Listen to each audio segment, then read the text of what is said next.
Hello and welcome to episode 51 of the Mr. Douglas Sports Show. I am your host as always, Corey Douglas. And you know what I'm here to talk about. NBA playoffs going down. Most series have at least played 2 games. Some game 3s going on as I currently sit here tonight on Thursday. The Mavs played their first home game in the playoffs since 2016. Obviously, it's Luka's first home playoff game, KP, and on down the roster. But before I get to on the court things in this NBA playoffs, I have to address some of the fans and the way they've been acting around the league. Obviously, you started in Philadelphia. Russell Westbrook hurts his ankle, is on his way to the locker room. A Philly fan pours popcorn on his head. He is ready to go up there and find out who did it, and he's ready to handle business. He gets held back. Later the night, they catch the fan, and he is banned indefinitely from the Philadelphia 76ers arena, which is obviously well-deserved. Then you go to Madison Square Garden, and I've loved the electricity that's been coming out of the Garden in the playoffs. But you have one knucklehead who decides that he is going to spit on Trae Young, which I don't know what prompts you to go spit on an NBA player or a professional athlete when you attend a game. That makes no sense. That fan has also been banned from Madison Square Garden indefinitely. Then lastly, in Utah, and obviously Utah fans have a reputation of not being the best fans towards opposing players. There's been some racial issues. They've had some Russell Westbrook issues. But this time it is with Ja Morant family members. They had some fans heckling their family. And, Utah's taking care of that situation. But it's unfortunate that, you get fans back in some of these arenas for the biggest games of the year. And, these people are acting like knuckleheads out there. Cut it out. It's NBA playoffs. Let's just, go to these games, enjoy the entertainment that these guys are bringing you, whether it's for your team or against your team. Just sit back and relax and be loud and just, support your team. And you can talk trash and all that. I think that's a good point that Russell Westbrook said after the game. He's all for the trash talk as long as it stays basketball related. But once you start, getting into personal family stuff, that's when you start crossing the line. So hopefully going forward, we don't have any more stories like this. And, we can focus on, what's going on the court, because I think there's some fascinating things going on the court in these games. And, I have to start off right here with my hometown, Dallas Mavericks. Now, I have to be honest, those of you that watched last week, thank you. I appreciate you. But you also know that I did not pick the Mavs to win this series. I thought it would come down to the role players, and I felt like the Clippers role players were better than the Dallas Mavericks role players. And through the first 2 games, that has not played out. You look at Finney Smith, what he did in game 1, the 18 points. You got Tim Hardaway Jr., 21 points. Obviously, Luka, 31 points. Jalen Brunson had 15 points, including 9 points in the fourth quarter, including 2 crucial and ones when the Mavs had fell behind by 3. He had back-to-back and ones to kind of lift up the team and, propel the team to finish out that game and win the game by 10 points. Then you move on to game 2.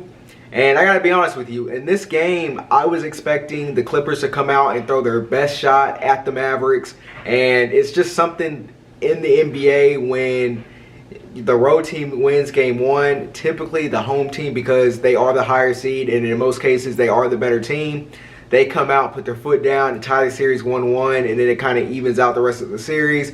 Some teams go on to win in 5. Some of them, go back and forth and maybe get them in 6 or 7. And I was expecting that type of effort from the Clippers.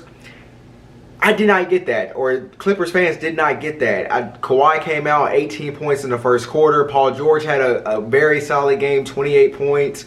Kawhi finished the game with 41, but he had 30 of those in the first half. And I think a big thing that you've seen in these first 2 games is Kawhi has been able to get to his spots, especially early. But then as the game wears on and you start moving into the third and fourth quarter, Kawhi hasn't been as effective.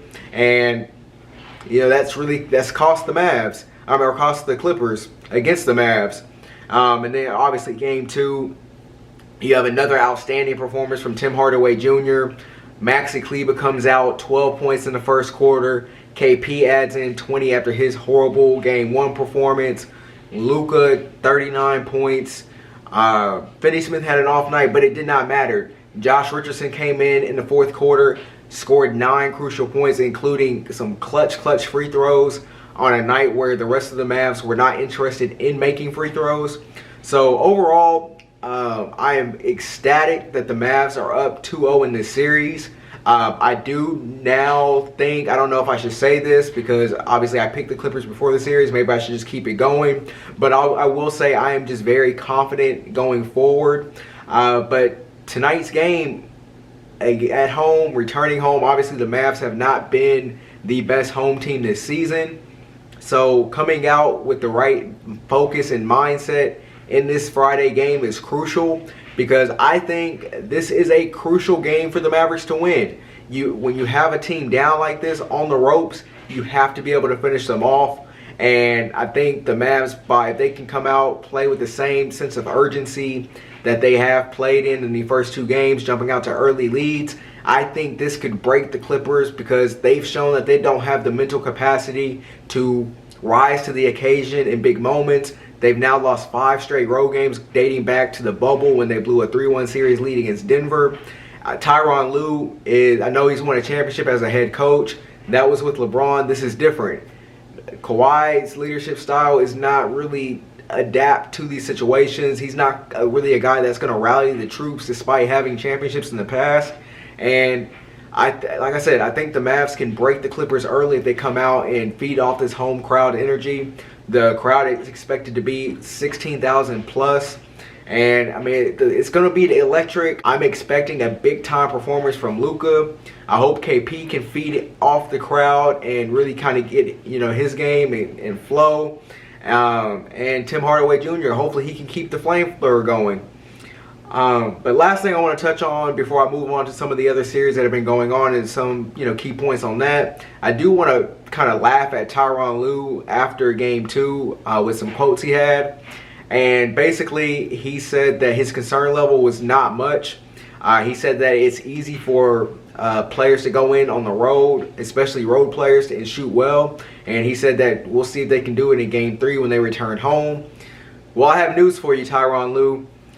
Road players historically shoot 5 percentage points higher at home versus on the road. So what the Mavs just did to your team is not something to just breeze over. And maybe you want to take this team a little more seriously. You guys tanked to get this matchup because you guys were thinking long term and wanting to avoid the Lakers. Well, guess what? You got to take care of what's right in front of you. And right now what's right in front of you is the Mavs. And it's a hungry Mavs team, and they are playing well. And you can't guard Luka.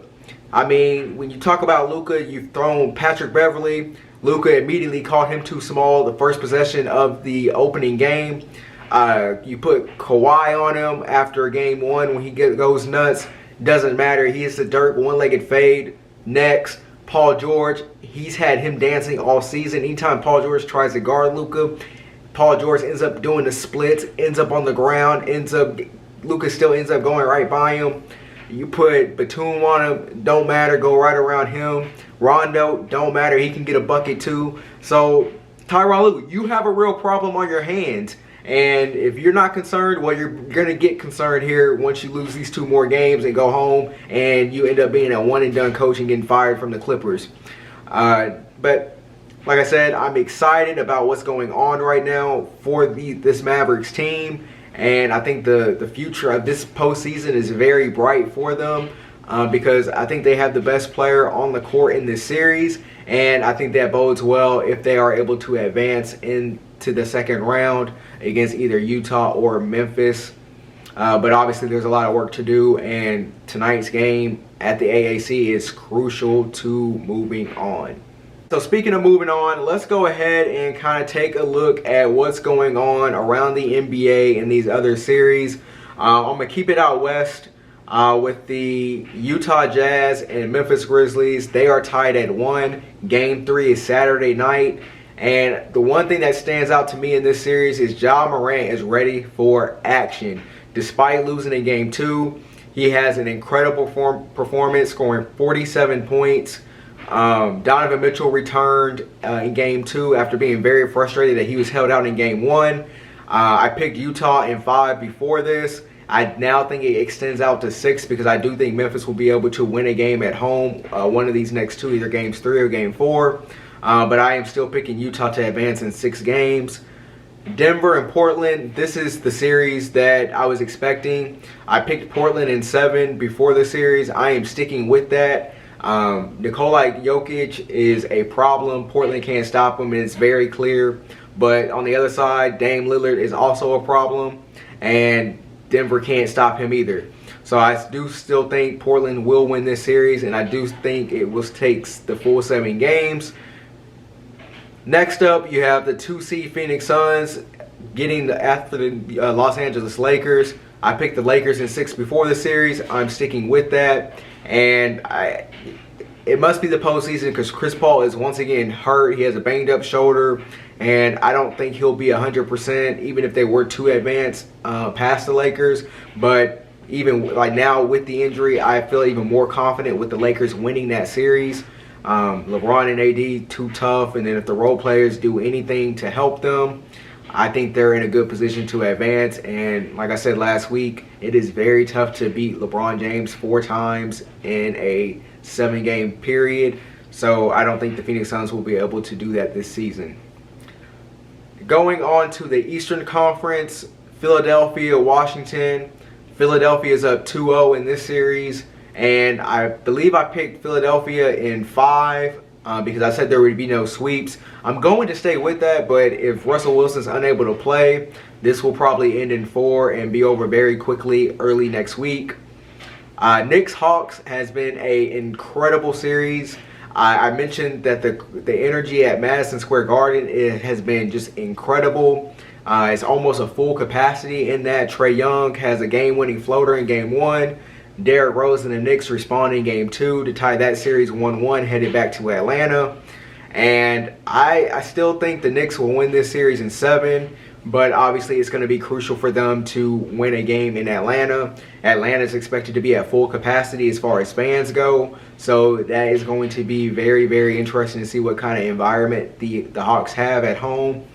Milwaukee and Miami. Milwaukee went up 3-0 last night.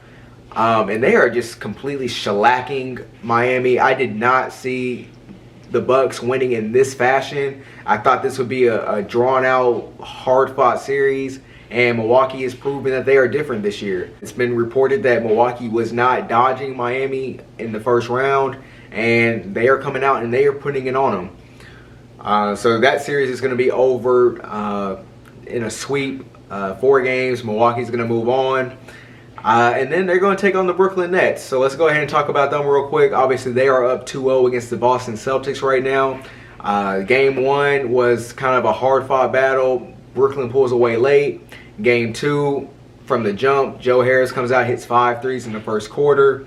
And the Brooklyn Nets run away with it, 130 to 108. Jason Tatum leaves the game early. And it's just clear Boston does just not have enough firepower to keep up with the Brooklyn Nets. So that is going to be a collision course for the Milwaukee Bucks and Brooklyn Nets in the second round. I will reserve my predictions for that series until it is official. But overall, like I said, it's been a great playoffs. It's on the court especially. So I'm looking forward to it continuing, and hopefully the Mavs can get a win tonight at home and take a 3-0 series lead against the Clippers. And then I can kind of, take like a deep breath and, get ready. And, hopefully they can finish off, obviously, in Game 4. But, like I said, I'm enjoying the playoffs. It's a great time of year. And I think this is going to inch us closer to football season, which is also exciting. But I can honestly say this is one of the more exciting playoff runs. And I even said that last week. Because I don't think there's a clear favorite. I think a lot of people can say Brooklyn's a clear favorite, but they haven't played enough basketball, and I think they're going to have a hell of a time with the Milwaukee Bucks coming up in round 2. But overall, I'll be back with y'all next week to kind of recap what's the latest in the NBA playoffs. Hopefully the next time I talk to you guys, the Mavs will have advanced. But until next time, salute.